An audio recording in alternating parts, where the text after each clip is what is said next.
آج کشمیر کمیٹی کا اجلاس تھا جس میں سب جماعتوں نے حصہ لیا. حکومتی جماعت بھی تھی, اپوزیشن کے ممبران بھی تھے, اور آج ہم نے انسانی تقاضوں کو سامنے رکھتے ہوئے ایک مرتبہ پھر اپنی پیشکش کی ہندوستان سے کہ ہم انسانی تقاضوں کو سامنے رکھتے ہوئے ان کی مدد کرنا چاہتے ہیں.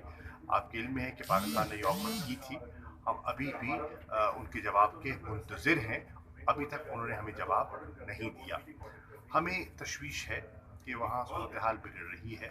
ہمیں تشویش ہے کہ جو مقبوضہ کشمیر کی صورتحال ہے اس پر ہمیں بے حد پریشانی ہے, کیونکہ وہاں کے لوگ ڈبل لاک ڈاؤن کا شکار ہو رہے ہیں.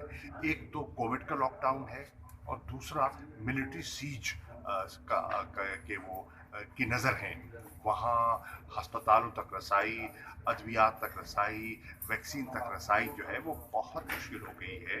تو اس چیز کو بنیاد بناتے ہوئے آج کی کمیٹی نے ایک متفقہ قرارداد پیش کی ہے کہ ہم انٹرنیشنل جو ہیومینیٹیرین باڈیز ہیں, اقوام متحدہ ہے, ان سے درخواست کریں کہ وہ ہندوستان کو قائل کرے کہ وہ ایک ہیومن کوریڈور بنانے کی وہ آمادگی کا اظہار کر دے, تاکہ وہاں میڈیکل فیسلٹیز اور امداد پہنچائی جا سکے اور کشمیریوں کی مدد کی جا سکے.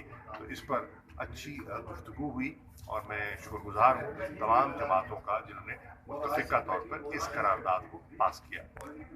اچھا سر, اوور آل جو سچویشن ہے خطے کی اس وقت, کرونا کی صورتحال تھرڈ ورلڈ کنٹریز میں بالکل بہت زیادہ ہیلتھ کیئر سسٹم پہ پریشر ہے,